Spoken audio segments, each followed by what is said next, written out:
ladies accountable. For what?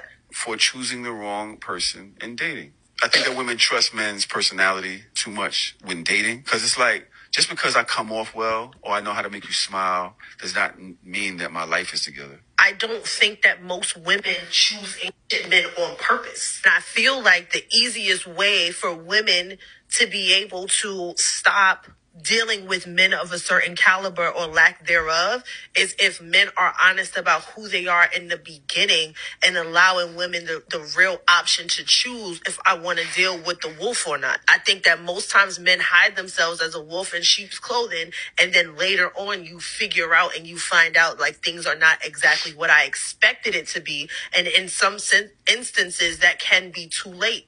So I don't know how to hold us accountable for that.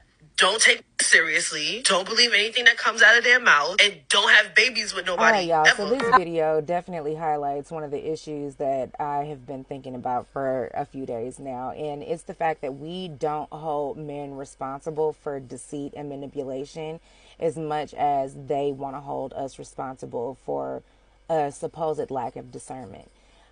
See, this is weaponized. This is weaponized right here. What this is them trying to say that we're not using discernment to recognize red flags, but he literally just told us like how they mask themselves in showing us who they are, and then like accuses us of believing them.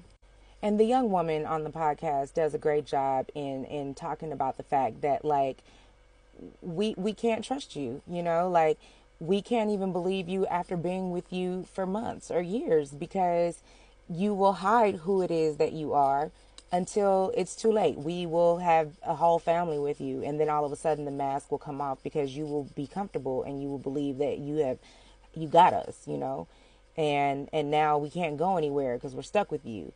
And now, you know, you're abusive or neglectful and we got to just take you as you are, which is ridiculous. And, you know, then the rest of society tells us that we're, you know, not quality women. We're not high value. We're not wife material because we didn't stick it out and we didn't work things out. But it's like, you're not even the man that I agreed to be with. And then comes the phrase, you should have chose better. Well, sir, that's a nonsensical argument because the moment that I walked away from that situation, I absolutely did choose better, you know. And then, like, I saw another podcast where a man was like, well, single mothers are for recreational use only. Well, first of all, this came from a single father. So I think that was a hypocritical statement. But secondarily, it's devaluing women who were in these types of relationships and did choose better for themselves and now are operating with a higher level of discernment that makes men have to do an extra layer of work to prove themselves.